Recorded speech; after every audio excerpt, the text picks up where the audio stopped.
What is it? Some of you really like this movie, and we need to talk.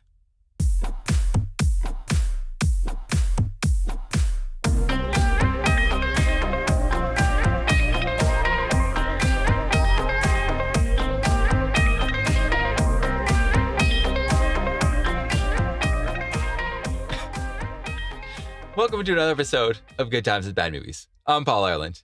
Joining me, as always, is Tim the Genie Morrison. How are you, sir? I'm great, Paul. How are you doing? I'm excited, Tim. I'm really excited because today we are talking about 1986's The Labyrinth from TriStar Pictures and Lucasfilms. And this might be potentially a controversial pick, I think, actually. This has a 7.3 rating on IMDb.com. This would be the highest rated movie in a positive way that we've done so far. Yeah, I definitely think so. I mean, this is like, there's a lot of people that are huge fans of this movie. I know just by doing this, I'm probably disappointing a few people. So sorry, Anton. But, you know, I will say, maybe let's get this out of the way quickly here. I don't want to get too in-depth with my analysis on this movie yet. But I do recognize there is a lot of great cinematography in this movie, a lot of impressive feats and puppetry and stuff like that were accomplished within the movie itself. And it looks really cool, but there is just as much ridiculous stuff in this movie too, I think. I feel like you have to be a big fan of the Muppets in general in order to claim to be a big fan of this movie. Well, you see, that's the thing is I was when I was a kid, I was a huge Muppets fan. I loved anything with Jim Henson on it, right? However, this and The Dark Crystal, I always thought was just like, it was so weird and so out of left field and so like, just weird. I don't know why. Kids loved it growing up. This is one of those things that people were just like, oh, David Bowie, Labyrinth. And every time I watched this, I was like, I thought it was so boring and strange and I couldn't understand what the hell was going on in this thing. I remember seeing the ending or portions of the movie as well as the ending when I was little, and it terrified me. I had, up until now, I have never had any intentions of ever viewing this movie again in my life. So you chose this movie, and I'm going along with it because we're going to have some hurdles for movies over the course of this show, I'm sure. So, but I'll be honest, like as soon as I started watching it, I was like, okay, I can see why I was terrified when I was young. Like I don't want to say too much because we can just discuss this one as soon as we get into the movie. So I also want to say too, I am a huge David Bowie fan. I love David Bowie. Just gonna get that out of the way now. R.I.P. to the Starman. David Bowie in this movie is a source of fun, but he's also a source of just a lot of the things I think are just weird about this movie in general. And I cannot wait for us to get into this. Before we do, maybe we'll give you a quick synopsis of The Labyrinth in case you've never, ever seen this before. It is the story of teenage Sarah who journeys through a maze to recover her baby brother from the Goblin King.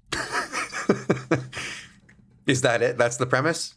I think that is the easiest way to explain this movie without getting too crazy with it because there's a lot of weird names and there's a lot of stuff that goes on in this movie. So I figured that's the easiest way to explain that. You don't like that? No. I like it. I think it's fine.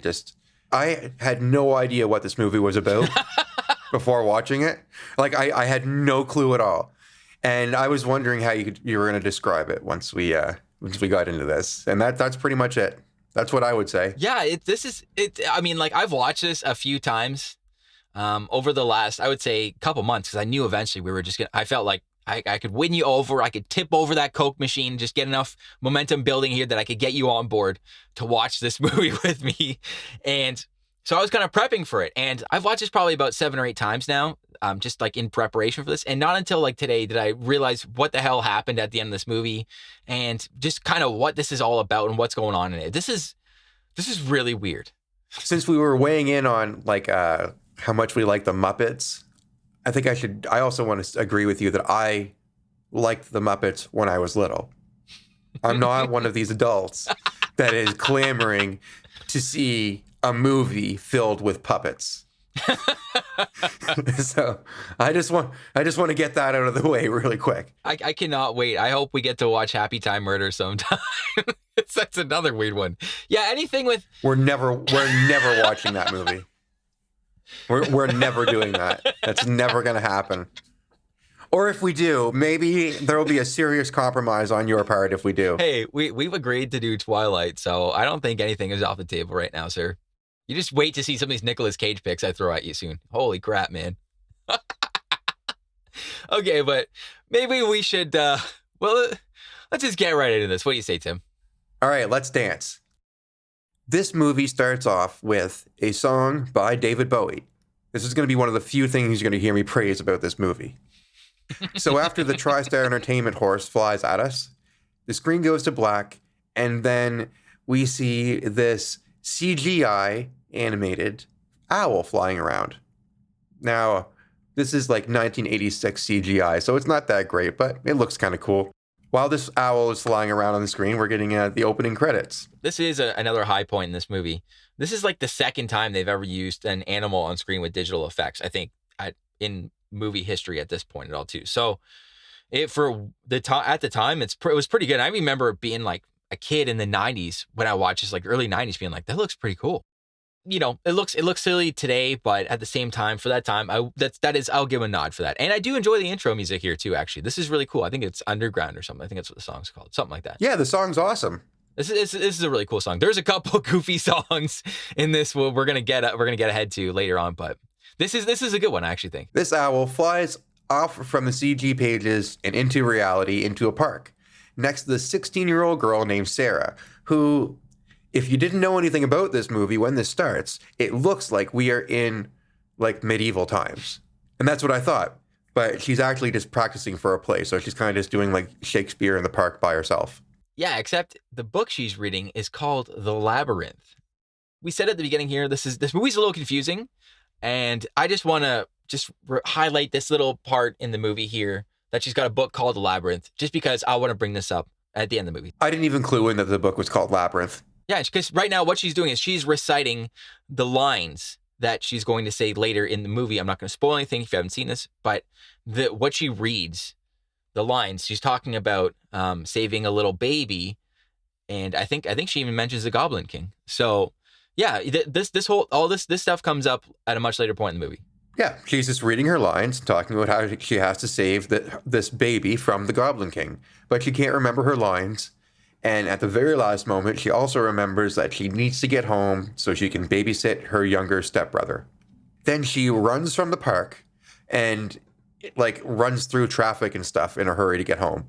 And it was at that moment that I realized that this movie wasn't taking place in like the 1400s.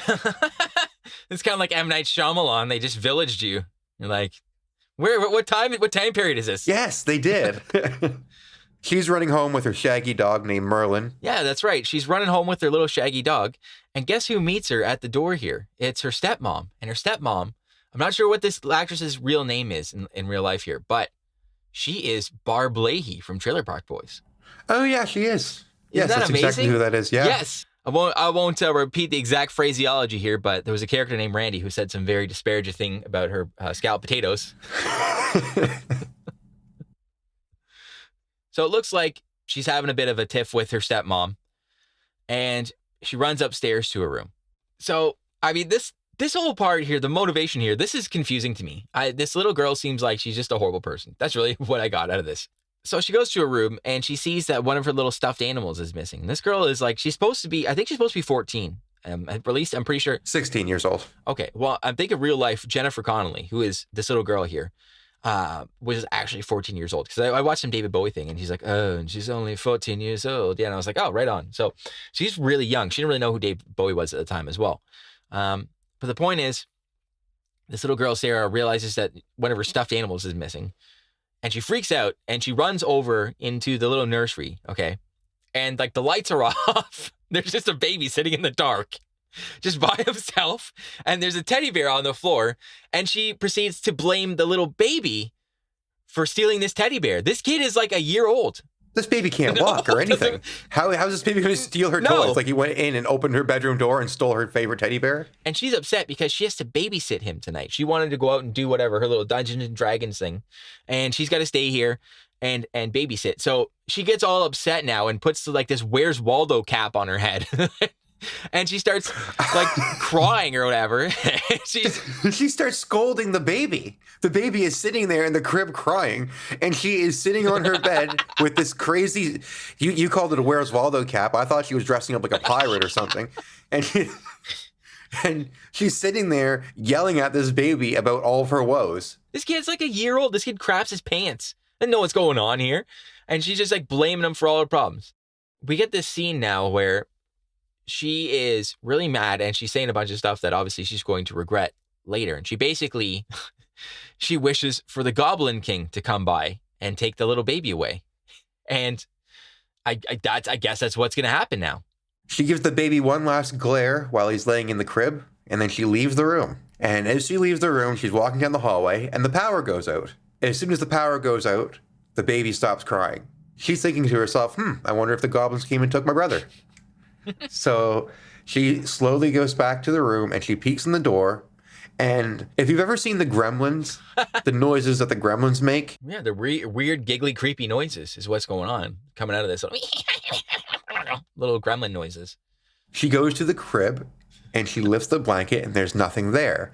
In the background, we can see all these little creatures. I guess we know that they're goblins, obviously. They're just like running around a room and like hiding every time she peeks around to look at them. Yeah, but the weird thing is they're supposed to be goblins and none of them look the same. None of these things look like each other. They're not goblins. They're a bunch of Muppets. There's a bunch of Muppets hiding around in a room and making silly gremlin noises. All of this kind of stuff is going on here. And out of nowhere, it's Ziggy Stardust. Here comes David Bowie. Well, first, the owl flies into the room. The owl that we saw earlier flies into the room and turns into David Bowie. David Bowie is the owl. He's a snow owl. I was really disappointed immediately that David Bowie doesn't look like a goblin.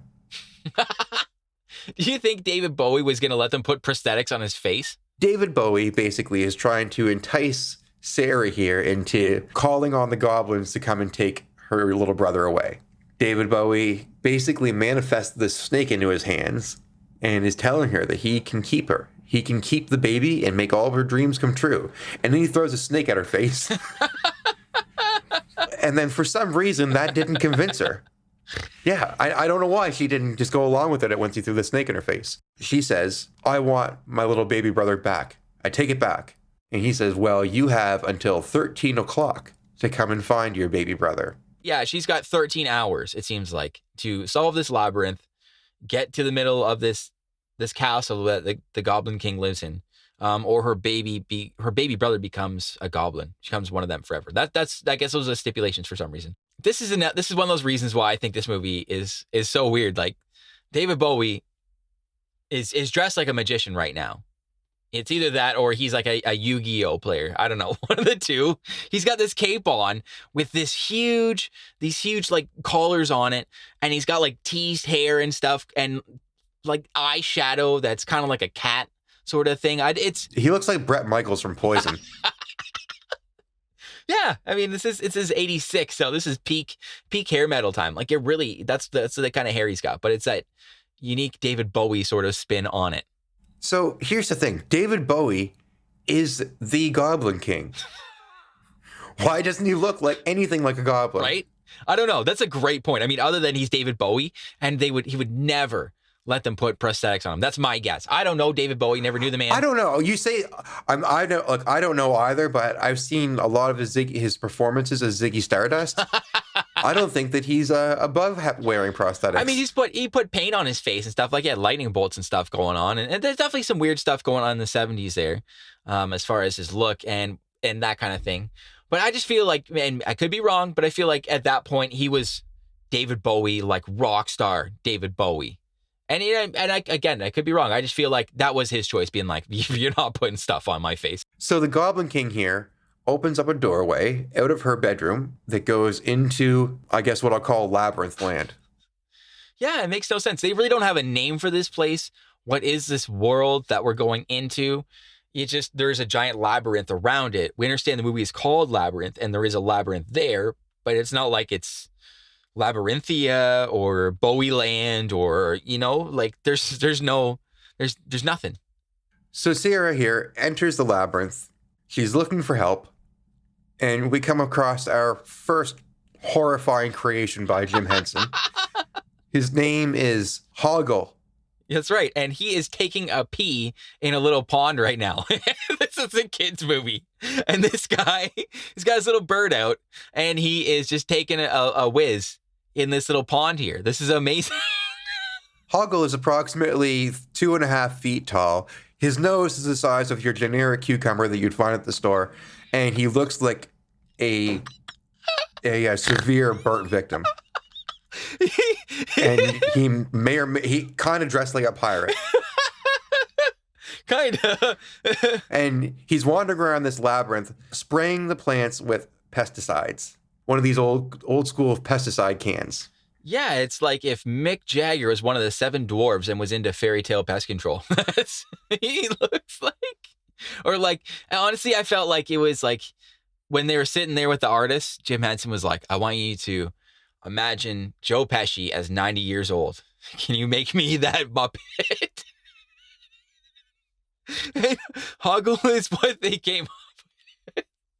Once Sarah is done arguing with Hoggle about how to pronounce his name, we go to the side of the labyrinth wall. She's in a very narrow column right now of stone walls. And we see all these beady little eyeballs. They look like they're growing out of moss on the wall, and they're all watching her. Yeah, that's not creepy at all for a 6-year-old to watch. This movie is terrifying. This is so awful. Even looking at this right now, I am so excited to get this done. Sorry, man. Yeah, I'm sorry. This is like, this is so horrifying. I was really thinking too when I was watching this. I was like, who is this made for? Even, I mean, like, I like scary stuff as a kid, but even when I was a kid, I was like, this is really weird, disorienting, and it's just like, it's kind of creepy. It's kind of horror, but it's not horror. It's got a Cronenberg vibe to it. I don't know what it is. It's just weird. It's consistently unsettling. Yes. There's a lot of weird stuff. And even, I will say, one of the things I did like about this at the start here, when she's going through the maze, the music to me sort of sounded like A Nightmare on Elm Street. Like that kind of music. Yes. It's lifted almost right from it. This little instrumental when she's wandering through the maze is scary, and it's actually really cool. It's on the soundtrack as well. Yeah, I was listening to this earlier today just to get a feel for some of the songs on here, to what they sound like versus the movie. And this was an interesting track to listen to, actually. It's like, you can tell it's got that like late 80s, early 90s sort of synth going on. And it's very atmospheric and creepy. She finally gets tired of running, and she stops. And over to her right is this tiny little caterpillar worm thing. He's blue, and he's got a haircut like Don King. And a scarf. Yeah, and a red scarf. And he just wants Sarah to come into his place and meet the missus and have a cup of tea. This is what I was thinking in this. If I was this little girl, okay, and David Bowie showed up to my house and stole my brother, and now all of a sudden I met this creepy Hoggle, and there's this weird looking worm talking to me, like, I would be going out of my mind. I would be losing it right now.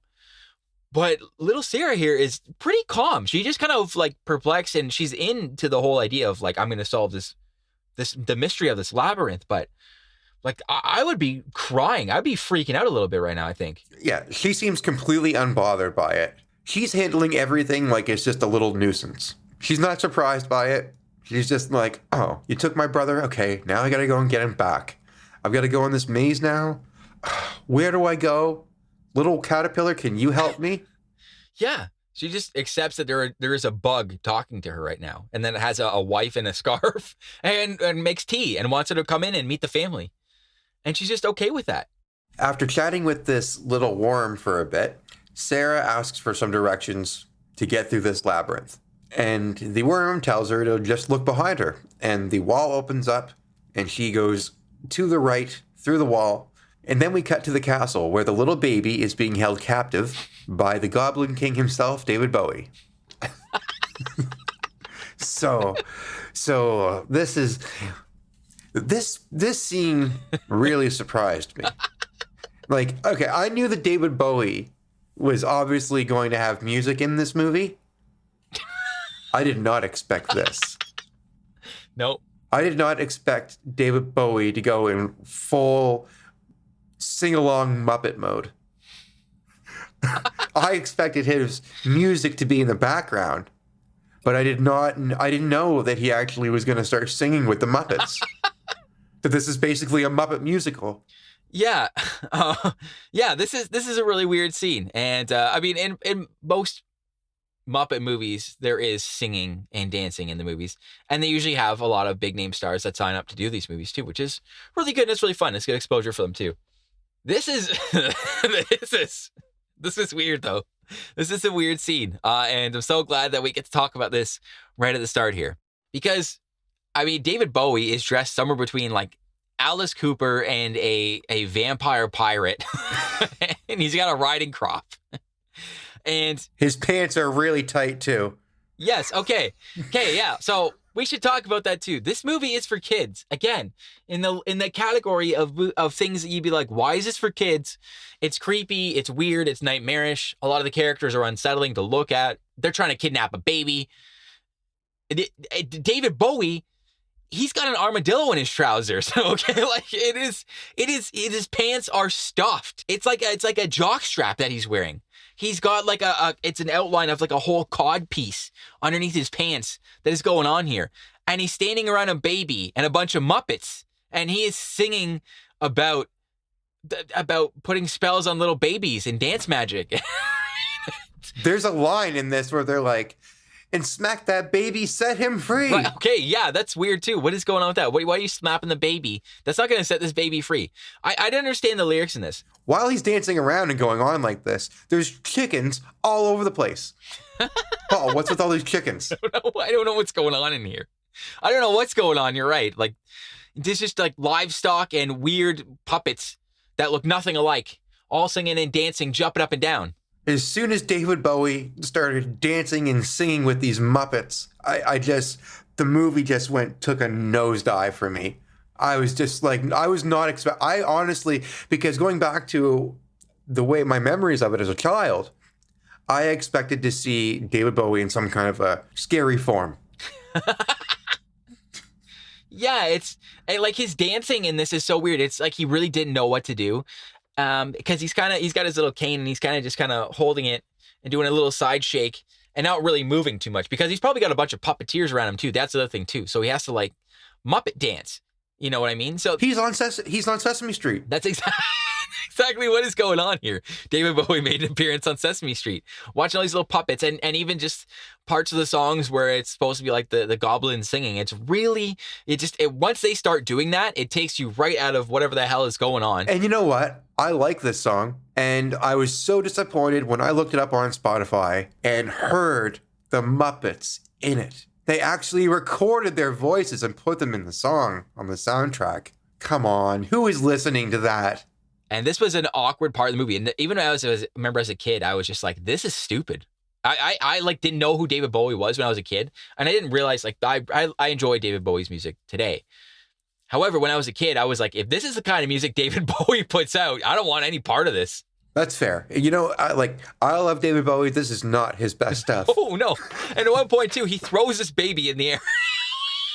He just grabs this baby and he just hugs. I mean, it's clearly a doll. You can see it when they pan back and it's absolutely hilarious. I couldn't stop laughing. It's just got these limp arms.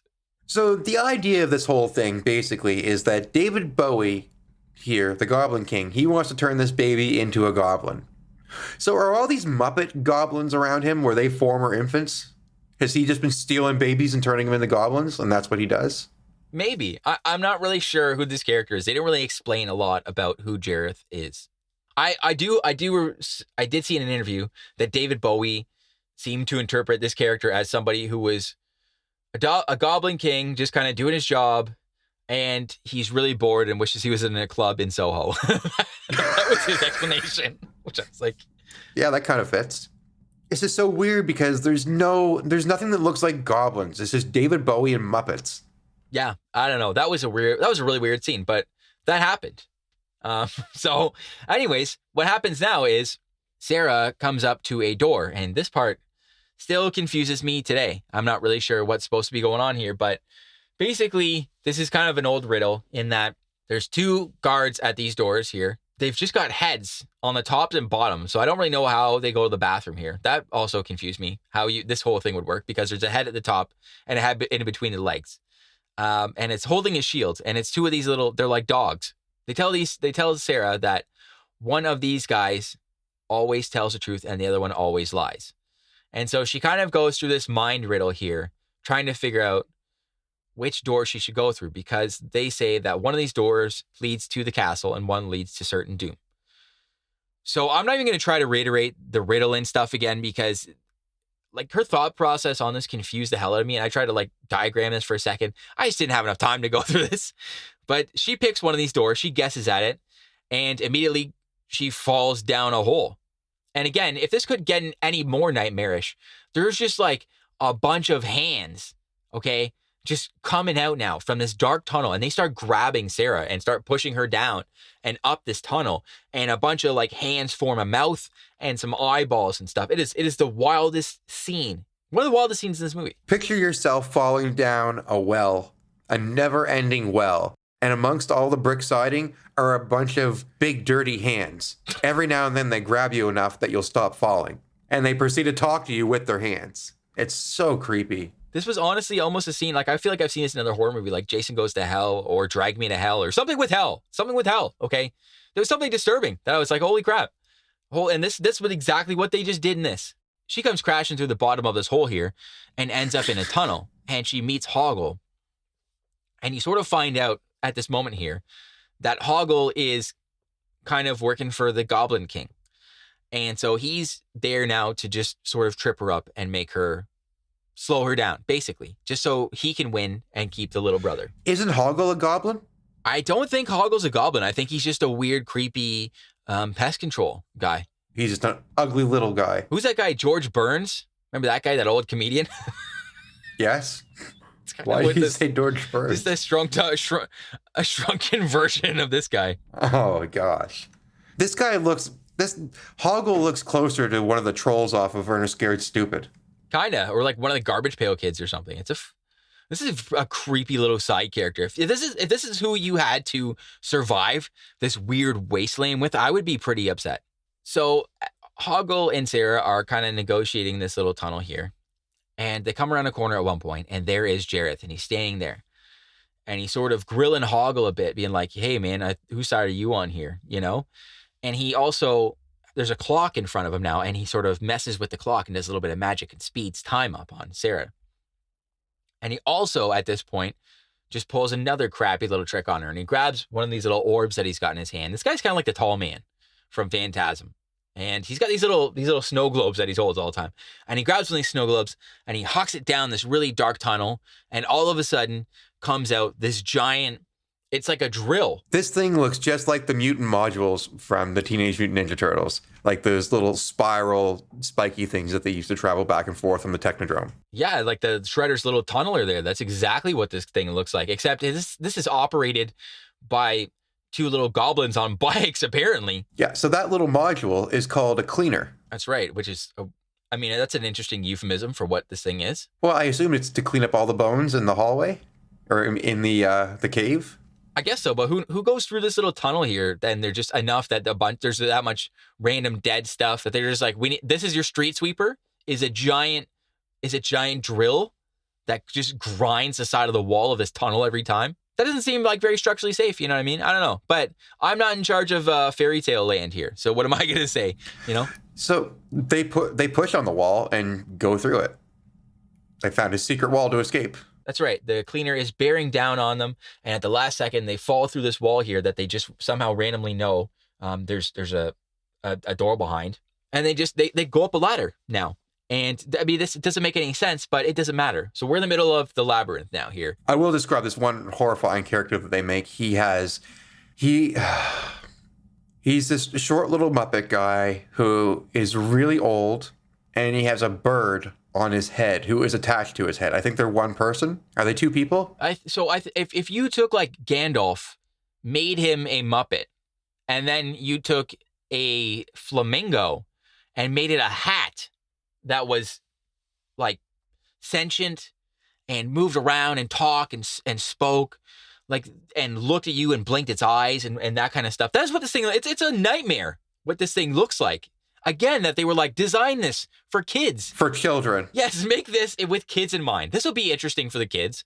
Like, no wonder. I mean, it is weird that this one took off. It seems like to me, Dark Crystal is the one that's not as cherished, but this one is widely heralded as a really great movie. And it's again, not bad. We'll get into it later, I think, but I just have a lot of questions about this movie. Again, speaking of creepy things that go on in this movie. So Sarah comes around a corner and she meets this other character that we're going to be with throughout this movie, who is like, this kind of a nightmarish looking character. If in Big Trouble in Little China, there's this Yeti thing that Kurt Russell runs into near the end of the movie. That is what this character looks like. And so his name is Ludo, by the way. It is a giant Yeti looking Wookiee kind of thing with a big snuffleupagus tail. It's kind of a combination of a bunch of properties from Jim Henson and George Lucas. That's what I think this character is. He kind of looks like a giant orangutan with horns sticking out of his head, and he has really big teeth. He's somehow uglier than an orangutan. Yeah, and it's the skull in this thing kind of looks like Violator from Spawn. If that wasn't creepy enough, these little, I guess they're goblin guards. I think that's what I'm going to call them in this movie. They've got these little horrifying looking alien fetus things with giant piranha teeth on sticks that are attacking this animal, Ludo, that's hanging upside down from a tree right now. They're just like, it's crazy. They're little chupacabra looking things, and they're just trying to bite at Ludo. It is insane. This scene that's going on in a kids movie again. Okay, if David Bowie's junk and the nightmare feel that is going on in this movie, it just the characters that we see left, right, and center. It's like a weird acid trip that nobody asked for. Oh man, this is awful. And then she comes in to rescue this beast of a thing and fights with all these Muppets, and it's just this one human fighting with all these Muppets. It's just horrible. They're all ugly. I can't take it. Yeah, it's weird. And what happens is Ludo, apparently, this is such a weird power for this creature to have. He yells and a bunch of rocks just show up out of nowhere now. That's what it seems like. Just a bunch of little miniature boulders.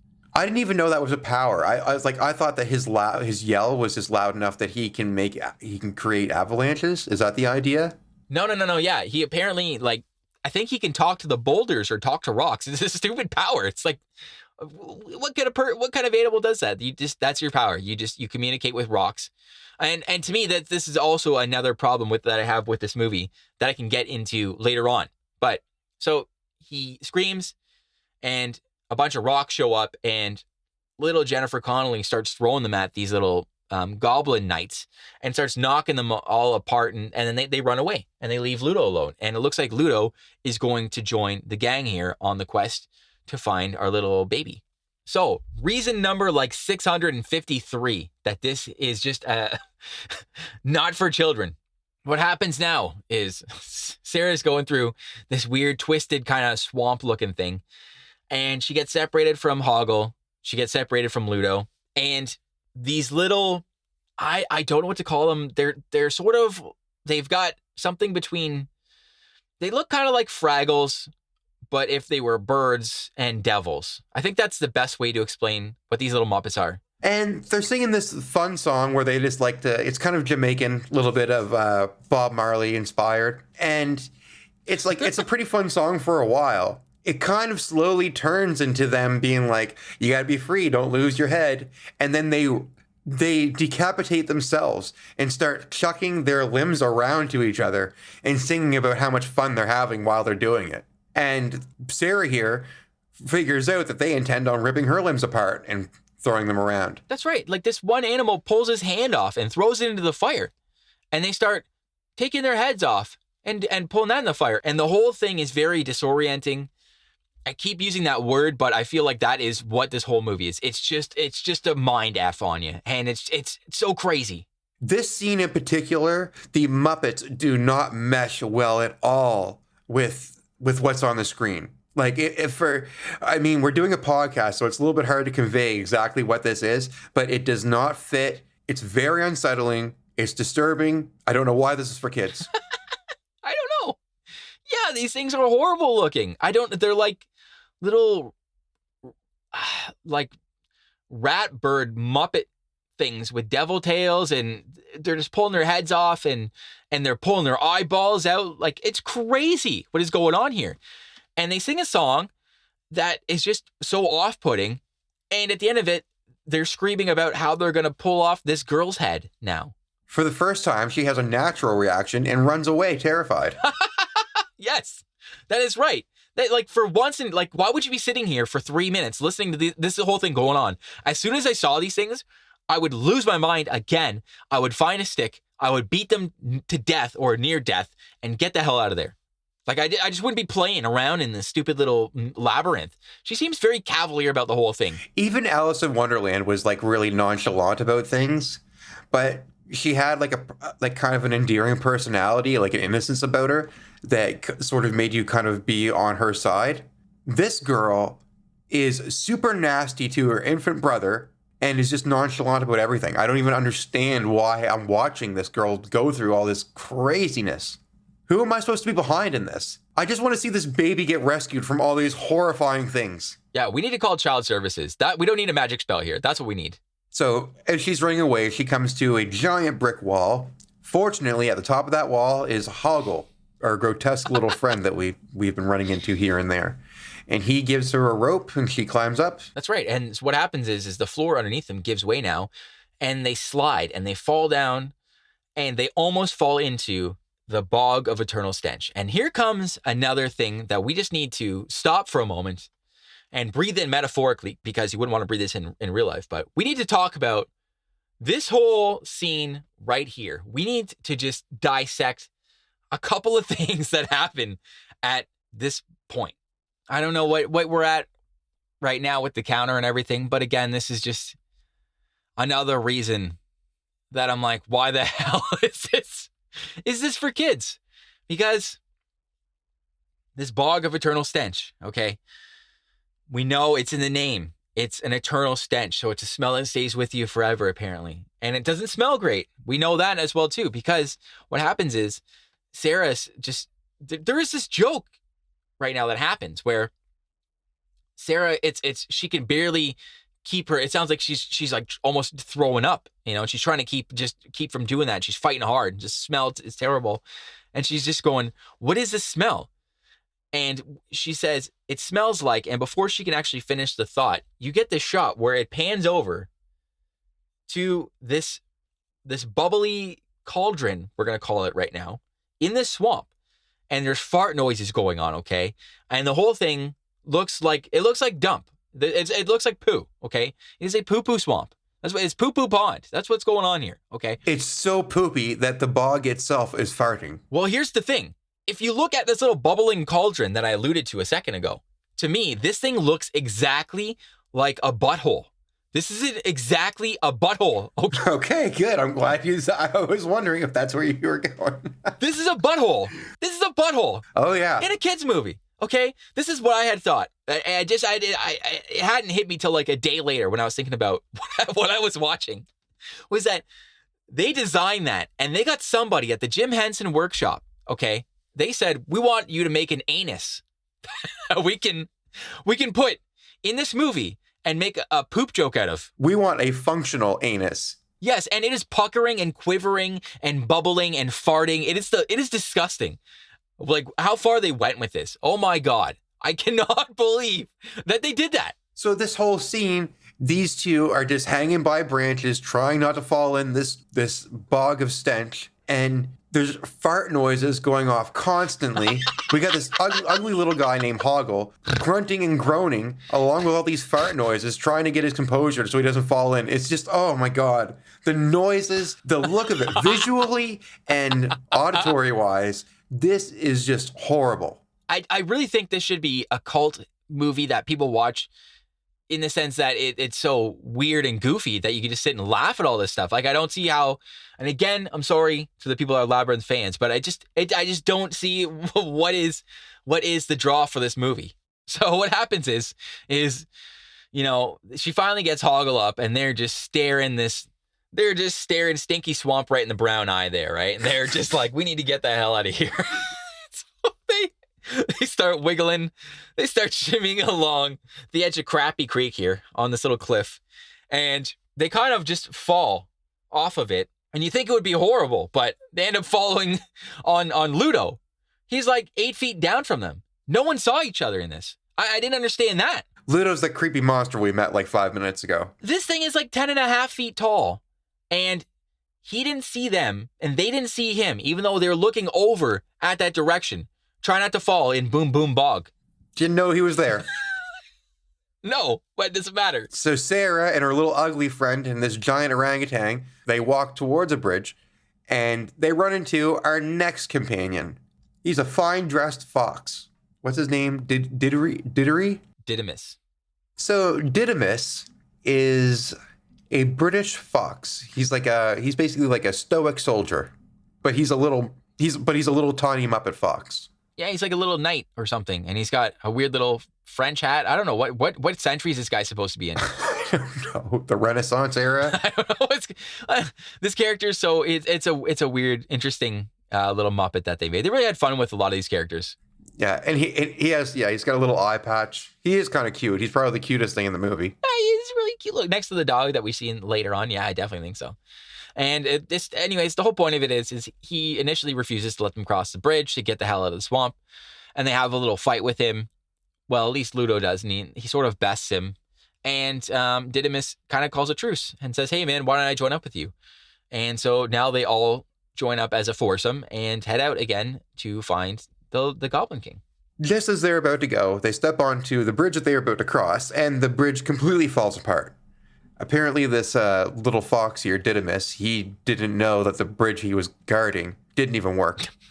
Oh my goodness, this guy. Sarah steps on the bridge completely falls apart, but she manages to grab a vine hanging above her head, and she's hanging there. They don't know what to do, but luckily, the orangutan has that awesome howl, and he manages to cause another avalanche, and all these boulders fall down hills. There's no hills, by the way. We don't see any hills. All these boulders just come rolling into place underneath of Sarah, right in the spot that she needed to stand. So that happened, and they all walk across the bridge now. So the next thing that happens is Hoggle was given a peach, a magical peach, by David Bowie, the Goblin King, earlier in the movie here. And he was told to give it to Sarah. And if he didn't, he was basically going to get thrown into Poo Poo Pond there. And so he's kind of scared into doing it. And he goes, okay, fine, here we go. So he now finds an opportunity to give Sarah the peach. And wouldn't you know it, it's a magic peach. And it puts her to sleep. And she goes into this weird bubble world now where this is like something out of Phantom of the Opera. That's what this feels like the masquerade ball. Oh, well, we go right into Eyes Wide Shut. Yeah, totally. That's exactly what happens here. This was before Eyes Wide Shut, but she goes into a masquerade party here, a masquerade ball. So this is what creeped me out again. I'm like, why is this? Just the litany of reasons for why is this for children? This song that is being sung here. This is like a romantic song. She's 14 years old, IRL at this point. Okay. David Bowie. I don't know how old David Bowie is. I'm going to guess he was in his mid-30s, maybe early 40s at this point, okay? He is singing a love song to a 14-year-old girl, talking about, I'm going to paint the sun for you and all this kind of weird stuff going on here. And, this is so creepy, what is happening right now. I don't even know how to describe this. I feel like I need to eat 5 grams of magic mushrooms to even begin to understand what's going on here. Yes, I don't know. This is like people are dressed up like fish and unicorns, and they're in ball gowns, and David Bowie still just looks like David Bowie. Right. And some of them are dressed like pirates. They're wearing pirate hats. And oh gosh, it's just so awful. I guess what's supposed to be happening here is he's supposed to be distracting her enough that she gets swept up in the whole, the dancing and everything, that time just goes by. And enough time will go by that he will get to keep the little baby as his own, which is so weird. So if he took the baby, why is he even setting a time limit on this? I don't know. That's a good question. Maybe as a Goblin King, maybe there's rules like with Candyman, or like he's like a genie or something. You get like 3 wishes, you get like 13 hours. Or the Rumpelstiltskin rule, like just rules that you don't know why they're there, but they're there. Yeah, it's just like you get a sporting chance at keeping your child back. That's kind of what this is also like. Rumpelstiltskin, you're right. So, and honestly, Hoggle kind of looks like Rumpelstiltskin. That 1993 horror movie, that's what he looks like. Holy crap, that's what Hoggle looks like. Yeah, we should have said that earlier. We should have said that earlier. Hoggle looks like whatever you think Rumpelstiltskin looks like, that's what Hoggle looks like. Just horrible, yeah.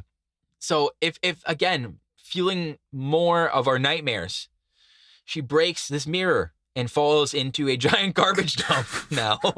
And this thing that looks like somewhere between a shrunken head and Linda Blair in The Exorcist with a giant mountain of garbage on her back. That's who we meet next in this movie. This weird, disgusting old garbage person shows up.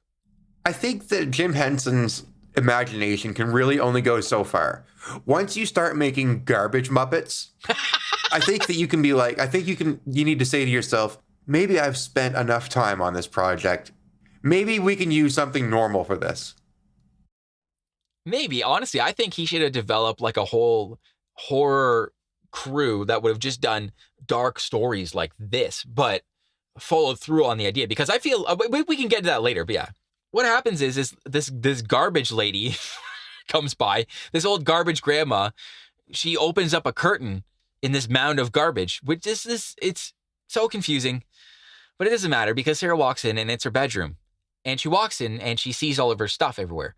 And she's sitting down with her little teddy bear and stuff, and she thinks it's all a dream. Yeah, she's not really sure what's going on. Is this a dream? Is this real? Is this real life? Is this a fantasy? She's caught in a landslide. No escape from reality.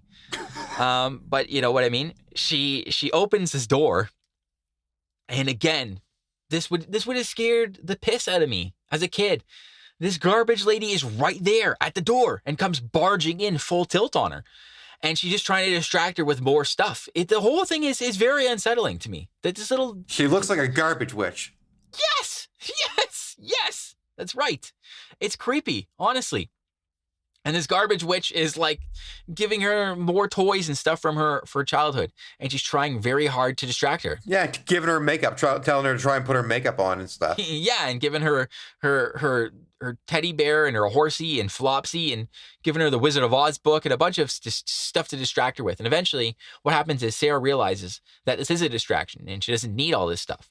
And she looks at the book, The Labyrinth, and she's just like, this is all junk. I don't need this stuff. But this is nonsense. And it's like the whole world at that point just sort of explodes. And this garbage world just kind of like starts to fall apart now. In like another Nightmare on Elm Street sort of way. She just like or Inception. It's like a dream within a dream within a dream. So what happens is this is so weird that she keeps getting separated from her friends and then pulled back in and out.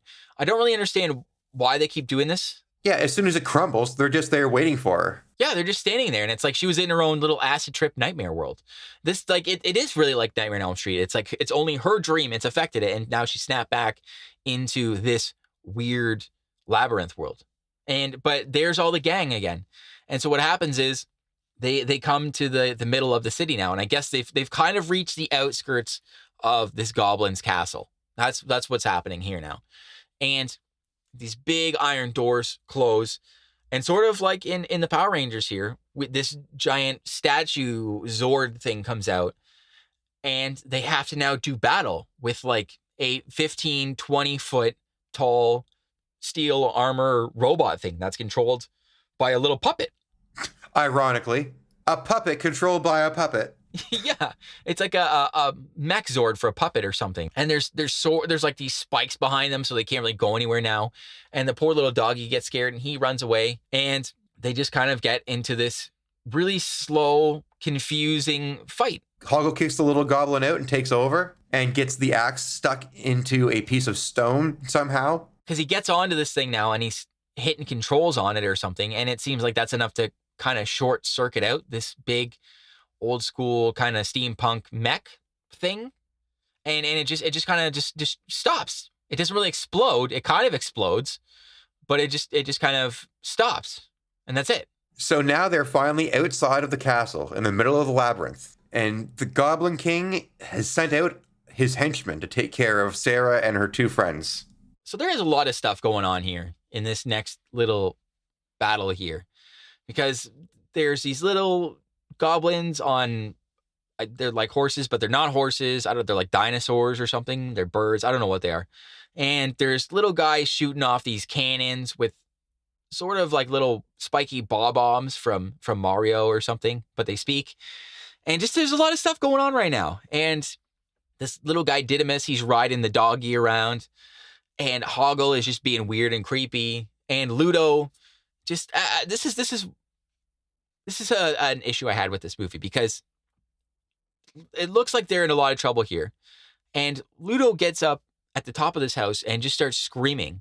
Again, doing his weird little kind of Chewbacca yell. And a bunch of just boulders start raining down on the city now and taking guys out. Why is this not his first go-to move? You know what I mean? Considering that this is all from the brainchild of Jim Henson, someone who is so creative. And I mean that sincerely. Like, Jim Henson is a very creative person. Why is it that the only go-to to solve anything in this movie is this giant orangutan puppet who can yell really loud and cause avalanches? I don't know. Yeah, he controls rocks. It is the stupidest power they've given this thing to. And why aren't you doing this all the time? And as soon as you get into trouble, why aren't you always just screaming for rocks to rain down on people? Because that would seem like you wouldn't have had to fight this big mech Zord thing out front too. You could have summoned an even bigger boulder to come out and crush him. Just for the listeners, just to illustrate this, there's approximately 500 puppets on screen. I don't know how. Yeah. Well, maybe 500 might be an exaggeration, but there is an obscene amount of Muppets on the screen. I found this was like confusing. This was kind of like the end of Ernest Scared Stupid. The amount of puppets you see run around here. Ernest Scared Stupid was way better. Way, way better. Hands down. Then maybe that's a controversial hot take. I don't know, but I think you're right. Eventually, our protagonists get the better of all the puppets. Sarah wanders into the castle to face off with the Goblin King. And it turns out this castle is completely upside down and wonky. There's stairs that lead to the ceiling. Gravity doesn't seem to apply in this area. Yeah, and David Bowie's dressed like Shang Tsung or something like that. I don't know what he's wearing. He's got like red velvet and like a leather chest piece and riding boots and stuff. And this is like that MC Escher world that we saw on her poster. That's where she is right now. It's just stairs going up and down everywhere. This is like, it's very impressive, I will say. And I think that should be said too. Like, this is a very visually impressive scene. What the hell they just pulled off here? It is wild. It looks pretty cool. But the problem with this scene is now they're at the face-off. And don't get me wrong, at this point, my expectations were very minimal. So it didn't surprise me that David Bowie just started singing to her. Like, she's wandering around this labyrinth upside down, walking up the walls and stuff, and looking for her little brother. And David Bowie's just following her, stalking her, singing. But yeah, he's not doing anything. There's no sense of threat from this man. Not like he's going to hurt her or hurt the baby. He's just crooning. He is singing like David Bowie. It's like a weird music video where this guy is watching a little girl with some sort of, I don't want to call it affection, but it's something mysterious and not PG-13, I would say. I know it's just like we're hammering this home, but just another reason why I'm like, why is this for kids? Just add it to the list here. I don't know what we're at now, but this is a little baby almost falling off these never-ending stairs. That's what's going on here. She's chasing a little baby that is perpetually at the edge of just like never-ending stairs that go to just nowhere. They're constantly teasing that this baby is going to fall down a large set of stone steps. Yeah, they're like Michael Jacksoning this little baby. Oh, okay. That felt a little left field, but sure. Oh, they're not hanging him over the balcony, all right? But I get it. Oh, the balcony. Oh, okay. Sorry, I just got the reference. Not Michael Jacksoning. No, not that Michael Jackson. No. The other one where he's just, threatening children's lives in a completely different way. Yeah, the innocent Michael Jackson that just hung his baby over the balcony. It's a sad statement. That's the most innocent you're going to get in regards to little children. You just hang a baby over the edge of a balcony to take a picture. Everybody wants to see him. They don't want to see him. No, Blanket. Don't you want to say hi, everybody? Don't be ignorant. They want to see Blanket. So Sarah finally makes her way to the middle of the labyrinth and comes face to face with David Bowie. And David Bowie starts scolding her because she's so ungrateful after everything he's done. And she's like, what do you mean? He's like, you wished for the Goblin King to come and take your little baby brother. Well, I did that. I did that all for you. I've hidden him from you in this labyrinth, all for you. And you're so ungrateful. And then she remembers that one line from the play that she was practicing at the very beginning of the movie that she couldn't remember. And that line is, you have no power over me. As soon as she says that, one of the snow globes that David Bowie has in his hands, flies up in the air and turns into a bubble and falls down due to gravity and bursts. And then everything goes back to normal. Yeah, and the little owl flies out of the room. And I love this. I love this shot too when she's like, you have no power over me. His face, he looked so just disinterested. He didn't really look, there's no real emotion on his face other than he's just like, I have to do this stupid movie. He's like, oh, damn it, you said it. All right.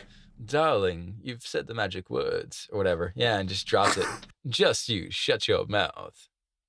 Where in the world did that come from? The ending, that made no sense whatsoever. Or at least it had no correlation to anything in the movie that I've seen so far. You have no power over me? It seems as though he had a lot of power over her. Yeah, I think so. Well, I think he was trying to offer her power, and she at the end says that he has no power over her, so she's negating any kind of power that he might have.